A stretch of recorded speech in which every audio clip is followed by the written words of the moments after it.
The Universal Studios disaster show ride vehicles go through almost 100 earthquakes every day. They were designed by Olof Soot Associates and have provided reliable service for many years without developing any fatigue cracks in their structure. These vehicles were built to look like San Francisco subway system cars, and the initial theme park ride was based on the 1974 disaster film Earthquake. Modular construction was used on all vehicles. Fatigue-proof design was achieved by the use of rigid aluminum floor structures, designed and built like aircraft wings.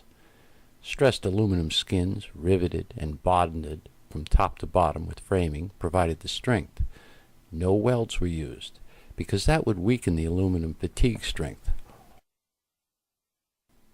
Bonding, however, required applying the adhesive, locating the floor plates, installing and driving more than 3,000 blind rivets within an hour before the adhesive started to cure. This required precision fabrication, a lot of manpower, backup equipment, and several rehearsals. Failure could not be tolerated, because partially bonded or partially riveted structure would not have sufficient strength and could not be taken apart for repairs. The large aluminum floor plates were especially rolled for the ride vehicles. Each was approximately 38 feet long and 10 feet wide. The plates were precision drilled for the rivets and bolts.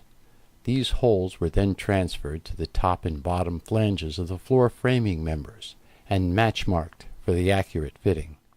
All steps in the installation sequence were actually timed during rehearsals, starting with mimicking of the mixing and applying the adhesive, lifting the floor plate in place and locating it on the framing, followed by mimicking of the riveting sequence. As a result, the actual installation of all the floor plates, as seen here, was so successful in fact, they were installed with time to spare.